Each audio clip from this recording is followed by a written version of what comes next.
Lidi, já vás vítám u nového videa a dneska, jak můžete poznat, tak se mrkneme na Minecraft, na survival. Takže já si myslím, že můžeme jít rovnou na to. Lidi, nacházíme se tady už ve hře a rovnou bych začal tím, že si natížíme nějaké to dřevo. Máme tady tutoriál, samozřejmě už znám Minecraft, takže jakoby vlastně nepotřebuji ten tutoriál. Ale každopádně to, co bych v tomhle světě chtěl udělat, je něco, jestli znáte seriál Karyho, vlastně skoro za mě nejlepší youtuber v Česku Minecraftu, tak snažil bych se dokončit tady Minecraft a udělat tady další několik věcí, něco jako v tom jeho ultra hardcoreu. Takže vytvoříme si crafting table, nějaké základní nástroje, natěžíme si nějaké to ještě dřevo. Tak jsme se krásně vytěžili dřevo, ještě se ho teda přeměníme na to a ještě teda zajdu pro nějaký ten kámen. Tak jo, takže už jsme natěžili shooter a můžeme teda rovnou jít takhle vykraftit si další věci. Ale nevím, jak často budu vycházet videa, protože jelikož mám školu, že jo, jako každý student, a vlastně nevím, jak často budu vycházet videa. Budu se snažit co nejčastěji, tak myslím, že už bychom se měli krásně podářit do toho hraní, když aspoň teďka můžeme. Tam jsou delfíni, což ale nepotřebujeme. No, tak se vydáme do moře, proplaveme to tam, aby jsme vlastně byli, tak já vám to střihnu, až tam budu. Tak, už jsme tady lidi, jak můžete vidět. A jak jsem plaval, tak jsem tady zahlídnul tu krásnou džungli smíchanou, nebo je to vůbec džungle, já ani nevím, smíchanou s bažinama. Já se tam teda za chvilku půjdu kouknout, hnedka co to tady prozkoumám. Zkusím najít nějakou postel, aby jsme se mohli vyspat, že v noci, to dává smysl. Jo, takže já to jdu teda promrknout. Tamhle jsou i houby, ale není to ten houbový biom, takže tak to není vzácný moc, nebo spíš ten houbový ostrov. Hele, tady je nějaká jeskyně, tamhle jsou sice, co to je za divný struktury stromů? To je divný, docela vysoký stromy, no to je jedno. Každopádně zabijeme tady pár slípek, aby jsme měli maso a pak aby jsme měli třeba i na šípy, to je prostě lidi. Ok, to jsem tady našel, to je fakt dobrý.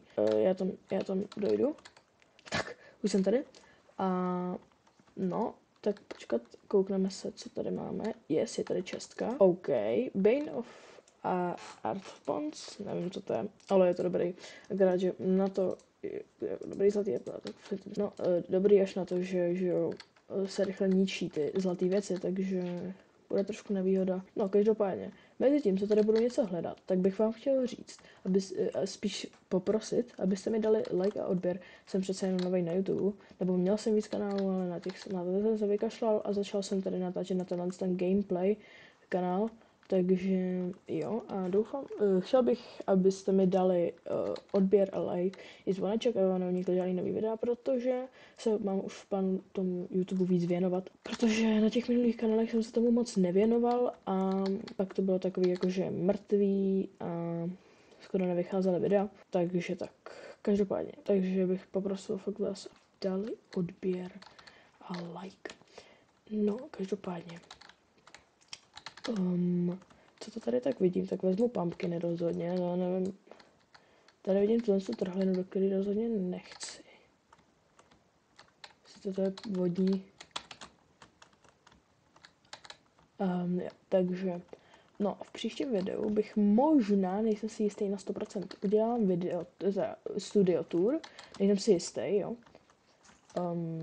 Prostě potřebuji přece jenom něco dělat taky, kromě místo her, že nebude to úplně přesně gameplay kanál, ale no tak jako na tom minulém kanále jsem neměl skoro žádný taky videa jiný než o gameplayech, ale to je jedno. Každopádně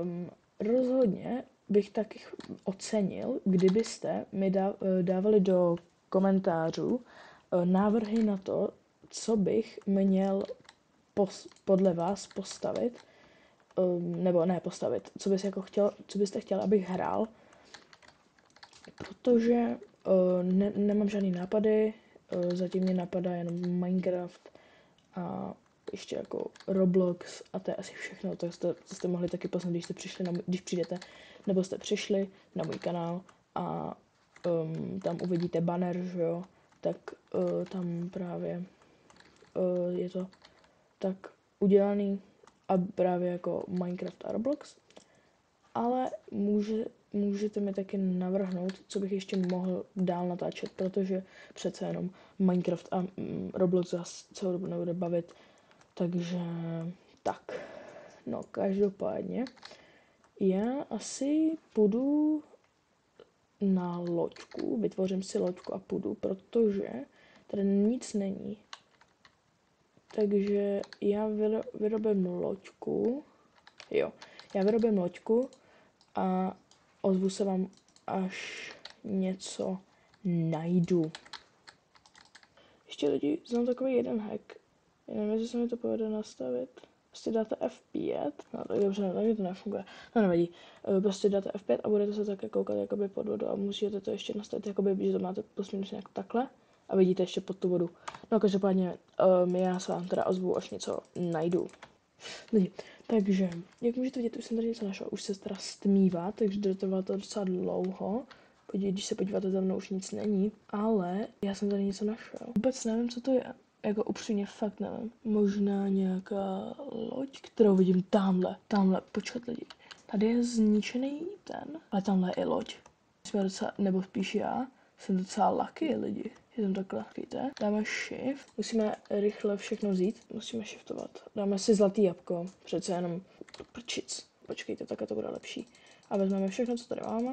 Bum, bum, bum, bum, bum, bum, bum, bum, bum. A necháme to tady. A tamhle je zničená loď, myslím. Tamhle je rozhodně zombík, toho vidím. A počkat, tak já se kouknu teda. Jo, to bude loď. A tamhle je pevně nerovno, takže tam se pak vydáme. Ale jelikož je noc, tak asi teďka úplně ne. Vstoupíme z lodi a podíváme se dolů, co tady vidím. A co se tady prostě nachází, že jo. Vlastně tady v tomhle patře se těho nic nenachází. Musíme rychle nahoru, aby jsme se neutopili. Takže já potřebuji najít ty dveře, které tam jsou vlastně dole. Nebo počkejte, já tady vezmu dobrý, máme mapu. To je to, co jsem hledal hlavně teda. Ale potřebuji ještě, teda jako tady je ještě jedna truhla.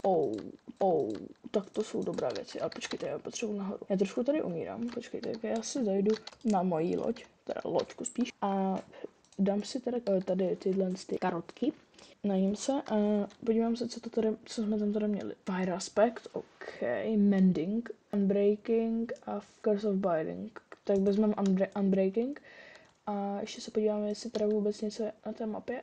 Ano, je tam něco, tak dobrý. Takže máme i mapu, které něco konečně je, protože se může stát, že tam něco nemusí být. Počkej, mě teďka něco napadlo, jo.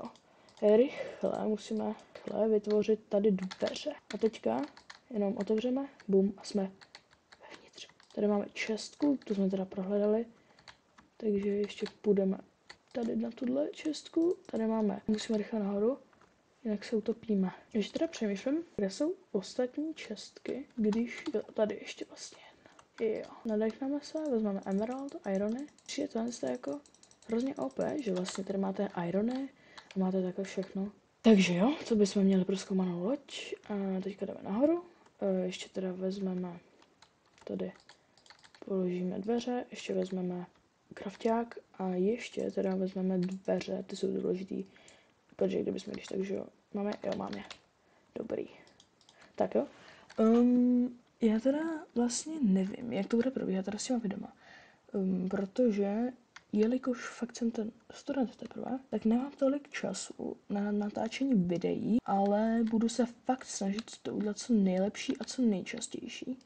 A budu fakt se snažit, fakt jako já chtěl a chci být nejlepší youtuber na světě, to se samozřejmě nestane nejlepší, ale přece jenom prostě aspoň nějaký ten cíl je mít 50 tisíc, ne 100 tisíc odběratelů, což jsem se fakt dost často i modlil, ale dost často mi to taky nevyšlo, což jsem byl fakt smutný, protože jelikož jako já jsem to jednou pokoušel, můžete se kouknout na můj minulý kanál, jmenuje se to Demix, tam už teda nenatáčím, ten je teďka můj vlastně hlavní kanál. No a bylo to takový smutný, protože já se jako snažil natáčet videa, ale nikdo se mi na ně nekoukal. Nevím, jestli vůbec u těch prvních videí vůbec se někdo bude taky koukat, ale můžu se modlit aspoň, protože prostě já nevím, je takový divný.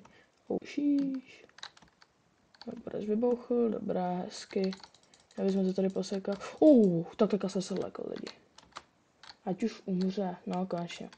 No dobré.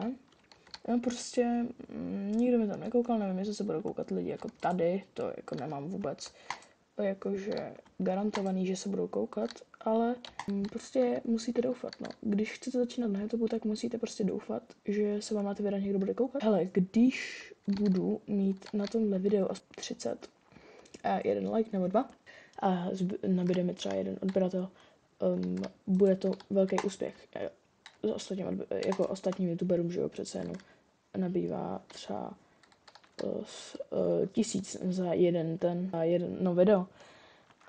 To se mně že nebude dít, protože já jsem prostě začínající youtuber a nemám takové zkušenosti za prvý a za druhý nejsem tak dobrý, že jo.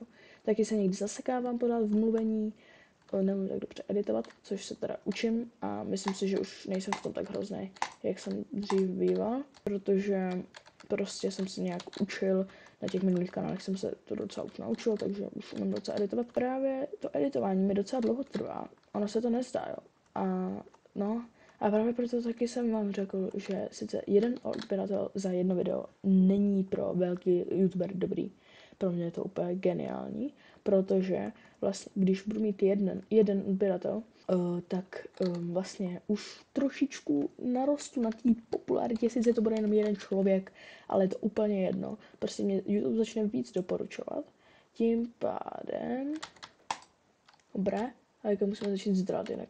Teď já půjdu radši na vodu, tam se nějak rozhodnu, co bude dál. Takže to bych vám asi chtěl také říct, že bych právě takhle chtěl nějak začít. A vím, že pro vás to asi nebude vypadat nějak dobře tenhle kanál, že to možná designově nevypadá moc dobře. Ale za pár let možná se ze mě stane dobrý youtuber.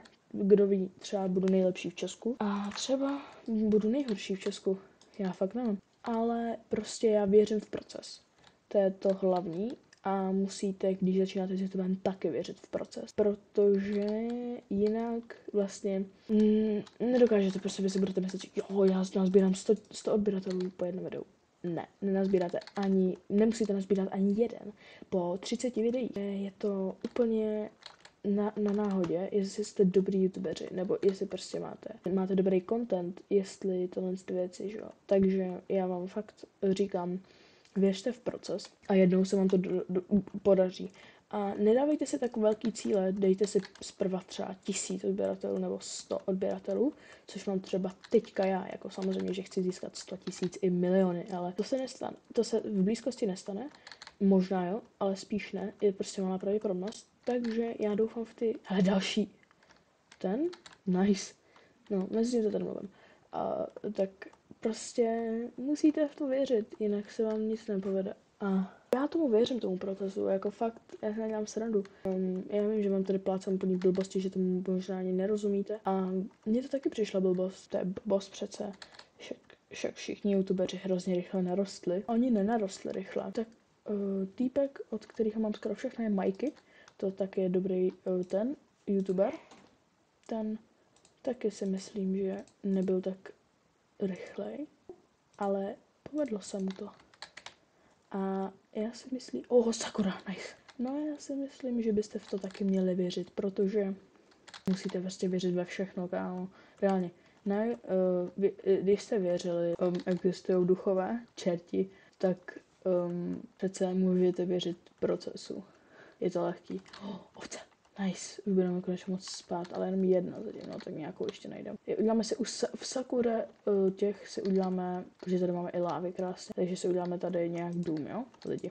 Ok, dobré, máme tady ovce, vezmeme, no prostě věřte v to, já vám říkám, tak dobře, jako, buď to říkejte si, hele, to je blbost, co to malé. Není to úplně blbost, fakt to jako, reálně, to jsem když si říkal, že blbost. Přece, jak všichni prostě rostly hrozně rychle, já chci taky a takovýhle blbosti. Říkal jsem si, jak budu úplně gigantický během roku třeba, že budu mít 100 000. Jednou jsem nenazbíral ani 1000. Měl jsem set jednou a